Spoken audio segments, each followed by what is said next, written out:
سب سے پہلے ہمیں یہ غور کرنا ہے کہ ہم کون ہیں۔ ہم وہ لوگ ہیں جنہیں اللہ نے لاکھوں کروڑوں لوگوں میں منتخب کیا ہے اپنے گھر میں جانے کے لیے۔ احساس تلے دبے ہوئے لوگ کہ یار میں ہی اس کے گھر جا رہا ہوں، اللہ نے مجھے ہی بلا لیا ہے، بہت بڑا احساس ہے اگر کسی کو نصیب ہو جائے۔ انسان کی گردن اٹھتی نہیں، آنکھیں کھلتی نہیں۔ امام حسن رضی اللہ تعالیٰ عنہ صحابہ میں سے کثرت سے جاتے تھے، اور سیدنا عثمان غنی رضی اللہ تعالیٰ عنہ کثرت سے جاتے تھے، تو پیدل جاتے تھے اکثر حضرت حسن رضی اللہ تعالیٰ عنہ۔ لوگوں نے کہا کہ سواریاں موجود ہیں تو پھر آپ کا یہاں سے پیدل جانا، تو فرمانے لگے کہ جب انسان مالک کے حضور جائے تو پھر اسے عاجزی سے جانا چاہیے۔ تو پروٹوکول کی طبیعت چھوڑ کر یہاں جانی چاہیے، اس لیے کہ اللہ تعالیٰ دیکھیں اسلام ہم پر کوئی سختی نہیں کرتا۔ سیدہ عائشہ صدیقہ رضی اللہ تعالیٰ عنہ فرماتی ہیں کہ دو چیزوں میں اگر نبی پاک علیہ السلام کو کبھی اختیار دیا جاتا تھا تو امت کے لیے جو آسان چیز ہوتی تھی اسے اختیار فرماتے تھے، مشکلات نہیں کرتے تھے۔ لیکن حج کے موقع پہ جس کو نہیں ہے عادت تامت باندھنے کی، اسے بھی باندھنی پڑے گی، سب کو ایک ہی جگہ رہنا پڑے گا۔ کیوں؟ اس لیے کہ امت مسلمہ کی وحدت قائم ہو، ایک بولی بولیں، ایک لباس میں ایک جگہ پہ اکٹھے ہوں، کہیں تو مسلمان سارے جمع ہو جائیں ایک چھتری تلے۔ تو سب سے پہلے تو جتنے ہمارے ذاتی پروٹوکول ہیں وہ ہمیں گھر چھوڑ کے جانے پڑیں گے۔ یقیناً لوگوں کے پاس پیسے بھی ہوں گے، عہدے بھی ہوں گے، لیکن اب بھئی آپ سارے ایک جیسے ہیں، اللہ کے مہمان ہیں۔ تو ایک بات تو یہ ضرور ذہن میں رکھنی چاہیے کہ ہمیں اپنے ذاتی پروٹوکول سسٹم کو یہاں ترک کر کے جانا ہے۔ دوسری بات یہ ہے کہ جب کوئی شخص کہیں سے کچھ مانگنے جاتا ہے، لینے جاتا ہے، تو اس کا کشکول سیدھا ہونا چاہیے۔ اس کی طبیعت اس طرح کی ہونی چاہیے کہ وہ کثرت سے استغفار کرے، زیادہ عبادات کرے۔ ہماری عادت نہیں ہوتی، حج ٹریننگ میں ہمیں سارے لوگ یہی بتاتے ہیں کہ زیادہ چلنا چاہیے، اور بالکل صحیح بتاتے ہیں۔ ہم زیادہ چلنے کے عادی ہوں گے تو پھر ہی وہاں جا کے چل سکیں گے۔ لیکن میں ایک بات یہ بھی کیا کرتا ہوں کہ حج پہ جانے سے پہلے نا ہمیں کو 2-3 گھنٹے مسجد میں بیٹھنے کی بھی عادت ڈالنی چاہیے، کیونکہ وہاں ہماری عادت نہیں ہوتی، اور وہاں ضروری کام یہ ہے کہ ہم حرم میں بیٹھیں عبادت کریں۔ 15 دن کا حج عمرہ، اور اس میں اگر ہمارا زیادہ وقت بازاروں میں گزر جائے تو میاں ہم تو عبادت کے لیے آئے، تو ہمیں یہ بھی عادت یہاں سے ڈال کے جانی ہے۔ کم حاجی ملتے ہیں یار ایسے جو کسی کونے میں بیٹھ کے تلاوت کر رہے ہیں، ورنہ تو جب احرام کی پابندیاں ختم ہوتی ہیں تو مینا کے اگلے 2 دن تو پھر ہم ایک دوسرے کا تعارف ہی کرتے رہتے ہیں، حالانکہ اس کا ہمیں کچھ فائدہ نہیں ہونے والا۔ عبادت کے دن ہیں، ریاضت کے دن ہیں، زیادہ سے زیادہ وقت اللہ کے لیے گزارا جائے۔ قرآن مجید نے کہا وَأَتِمُّوا الْحَجَّ وَالْعُمْرَةَ لِلَّهِ، حج اور عمرہ پورا کرنا پر کرنا اللہ کے لیے، رضا الہی پیش نظر رکھنا۔ سب سے بڑا جرم شرک ہے، اللہ شرک معاف نہیں کرے گا۔ وَيَغْفِرُ مَا دُونَ ذَلِكَ لِمَن يَشَاءُ، اس کے علاوہ ہر چیز بخش دے گا۔ تو یہ جو دکھاوا اور ریاکاری ہے، اس کو بھی نبی پاک نے شرک اصغر کہا ہے۔ کسی جگہ بھی اپنے دل میں یہ حج ایک ایسی چیز ہے جس کی حفاظت کرنی پڑتی ہے، اس کو محفوظ کرنا پڑتا ہے، اس کا خیال رکھنا پڑتا ہے۔ اگر اس کا خیال نہ رکھا جائے تو بڑی ساری محنت اور بڑا سارا پیسہ ضائع ہو جاتا ہے۔ تو عرض یہ کر رہا ہوں کہ ایک تو اپنا پروٹوکول سسٹم چھوڑ جائیں، آرام اپنا گھر چھوڑ کے جائیں، واپس آ کے آرام کیجئے گا۔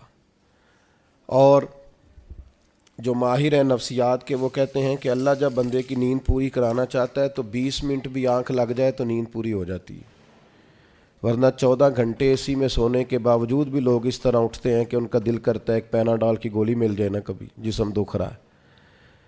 تو نیند پوری کرنے نہیں وہاں جائیں، آپ آرام اور غصہ یہ 2 چیزیں گھر چھوڑ کے جائیں۔ خاص کر کے کہا وَلَا جِدَالَ فِي الْحَجِّ، حج میں جھگڑا نہ کرنا، اور بالخصوص جو اپنی فیملیز کے ساتھ جا رہے ہیں ان سے خاص کر گزارش ہے کہ وہ بالکل اپنے سارے معاملات، فیملی کی بحثیں گھر چھوڑ کے جائیں۔ غصہ نہیں کرنا وہاں جا کے، آرام پسند نہیں ہونا، گھر آ کے کریں گے انشاءاللہ۔ وہاں ویسے کوئی وہاں بے آرامی نہیں ہے، لیکن جو ہم عادی جس آرام کے ہوتے ہیں وہ بھی بہرحال وہاں میسر نہیں ہوتا۔ دوسری بات، ذوق شوق بڑی ضروری چیز ہے، سرمایہ ہے انسانی زندگی کا۔ حضرت شیخ ابو بکر شبلی رحمۃ اللہ علیہ سے کسی نے کہا تھا میرا اپنی بیوی سے بڑا سخت اختلاف ہے، اور سال بھی بڑے گزر گئے، بچے بھی جوان ہیں، تو اب کوئی ایسی صورت بھی نہیں کہ علیحدگی ہو سکے تو کچھ بتائیں۔ تو فرمانے لگے کہ تو اصل میں نا اپنی گھر والی کی صرف منفی باتیں یاد رکھتا ہے، تو اس طرح کر، آج سارا دن تلاش کر اس میں خوبیاں کیا ہیں، اللہ تیرے دین کو تازہ کر دے گا، تیرا اسے چھوڑنے کو جی نہیں چاہے گا۔ اپنے آپ کو تازہ رکھنے کے لیے ہمیشہ مثبت چیزیں پیش نظر رکھنی چاہیے۔ میں بھی اللہ کی توفیق سے حاضر ہوا ہوں، آپ بھی جا رہے ہیں، کئی آپ میں سے 2 دفعہ بھی جا رہے ہوں گے، وہاں جس کو اللہ نے بلایا ہے نا، خدا کی رحمت ہوئی ہے تو گیا ہے۔ اگر ہمیں کچھ پتہ ہے تو ہم وہاں لوگوں کی غلطیاں نکالنے نہیں گئے، اپنی معافی لینے گئے۔ اس لیے مثبت باتیں ذہن میں رکھ کے جائیں۔ اور تیسری گزارش آپ سے یہ ہے کہ نبی کریم علیہ السلام نے فرمایا جلد بازی شیطان کی طرف سے اور بردباری رحمان کی طرف سے۔ ہم حج کرنے گئے، ہمیں کوئی کام نہیں ہے، کس بات کی جلدی ہے؟ آپ اطمینان سے اپنے سارے حج کے ارکان کو ادا کریں، اطمینان سے آپ عرفات میں دعائیں مانگیں، کچھ بھی نہیں ہوگا، آپ کو معذور لوگ پیدل چلتے نظر آئیں گے وہاں۔ اطمینان سے آپ اپنے اس طرح کا اطمینان نہ کریں کہ قافلے سے بچھڑ جائیں اور آپ کو ڈھونڈا جائے، لیکن یہ کہ جلد بازی نہیں، کچھ بھی نہیں ہونے لگا۔ طواف زیارت کا ٹائم 12 ذی الحج تک ہے، آپ 12 تک وہی ہیں، آپ سکون سے اطمینان سے لوگوں کو لے کے چلیں گے، آپ کو اس میں فائدہ نظر آئے گا۔ چوتھی گزارش یہ ہے کہ اسلام مذہب کیا ہے؟ حضرت تمیم داری رضی اللہ تعالیٰ عنہ نے نبی پاک علیہ السلام سے پوچھا کہ دین کیا ہے؟ تو فرمایا دین النصیحہ، میرا سارا دین کسی کا بھلا کرنے کا نام ہے، سارا دین خیر خواہی ہے۔ وہاں ایک دوسرے کو سپورٹ کرنا بڑا ضروری ہے، ایک دوسرے کو لے کے چلنا بڑا ضروری ہے۔ کچھ لوگ آپ کو بوڑھے ملیں گے، کچھ بیمار ملیں گے، کمزور ملیں گے، ان لوگوں کا خیال کرنا بڑا ضروری ہے، اس بات کا خاص کر لحاظ رکھیں۔ 5ویں گزارش حج پہ جانے والوں کی خدمت میں یہ ہے کہ آپ رب کریم کے مہمان ہیں، اللہ نے آپ کو چنا ہے، اپنے وطن کے لیے دعائیں مانگیں، امت مسلمہ کے لیے دعائیں مانگیں۔ ہمارے دل ایک دوسرے سے دور ہو گئے، ہر محکمہ، ہر ادارہ ایک دوسرے کے بارے میں نفرت انگیزی کرتا ہے۔ اللہ کے حضور حاضر ہوں تو وہاں سے خیر طلب کریں کہ مالک ہم سارے آپس میں ہیں، ہمارے دلوں کو جوڑ دے، کچھ ایسا کر دے کہ امت میں وحدت پیدا ہو۔ عالم اسلام جو جگہ جگہ ٹوٹا ہوا ہے، جس طرح آج جوڑ دیا ہے، سب کو جوڑ دے۔ الترغیب والترہیب میں حدیث ہے، عرفات کا دن ہے، کروڑوں پتو شخص ہے، اربوں روپیہ اس کے پاس ہے، نوکر چاکر ہیں، لیکن وہ زمین پہ بیٹھا ہے، بالوں میں ریت پڑ گئی ہے۔ رسول اللہ صلی اللہ علیہ وسلم نے فرمایا رب فرشتوں سے پوچھتا ہے، حالانکہ اللہ جانتا ہے، پوچھتا ہے یہ لوگ کدھر آئے ہیں سارے؟ بڑے بڑے امیر، بڑے بڑے پڑھے لکھے، بڑے بڑے، کدھر آئے ہیں سارے؟ تو فرشتے عرض کرتے ہیں مالک یہ تجھے راضی کرنے آئے ہیں۔ تو اللہ فرماتا پھر گواہ ہو جاؤ، میں نے سب کی بخشش کر دی، میں نے ان کو معاف کر دیا، ان کے لیے جنت کا فیصلہ کیا۔ دوستو بڑی بڑی بات ہے، یعنی شارحین حدیث کہتے ہیں یہ بڑی بات نہیں، یہ بہت بڑی بات نہیں کہ رب کی بارگاہ میں ہمارا خالی ذکر ہی ہو جائے، وہاں تذکرہ ہی صرف ہو جائے، یہی بہت بڑا نہیں۔ تو بہت ذوق سے، بہت شوق سے جائیں، تو اطمینان کے ساتھ آپ سارے ارکان ادا کریں۔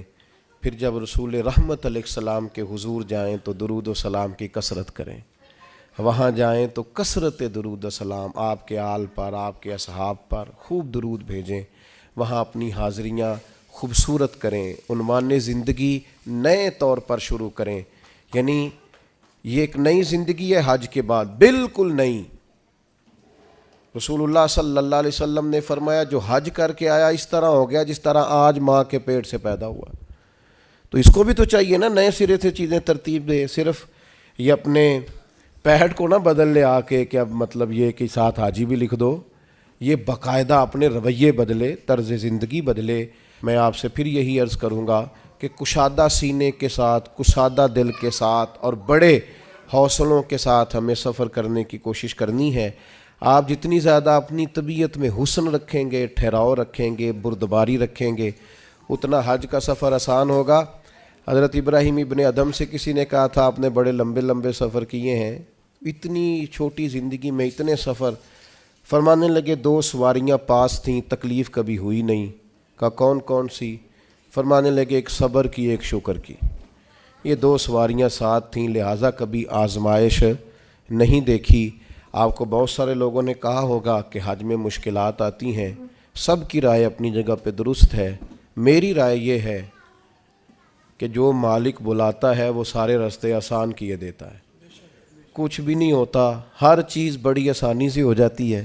ہم نے تو یہ دیکھا ہے جو یہاں بہت تھکتے تھے نا، ہم طواف زیارت کے لیے گئے تو سب سے اوپر جگہ ملی طواف کرنے کی، کچھ پتہ نہیں چلتا، اتنی آسانی سے سارا کچھ ادا ہوتا ہے۔ بڑی چیزیں تو ویسے ہی بندہ بھول جاتا ہے۔ بہت ذوق سے جائیے، بہت شوق سے جائیے، اور بڑا آسان ہے بھائی۔ اب تو استری نہیں ٹوٹتی حاجی صاحب کی، گھر سے بھی دروازے پہ گاڑی، اور وہاں آپ کے پاس ٹیبل اور کھانا۔ تو یاد کیجئے نا ان لوگوں کو جو بحری سفر کرتے تھے یا پیدل جاتے تھے، اور جاتے تھے اور کرتے تھے اور سب ہوتا تھا اور ٹھیک ٹھاک لوٹتے تھے اور آتے تھے تو لمحہ لمحہ شکر کرتے تھے۔ تب آپ دیکھیے کتنی آسانی سے سارے کام ہوتے ہیں، کتنی سہولیات ہیں۔ بس ذوق شوق، تحمل، بردباری، محبت، پیار، استغفار۔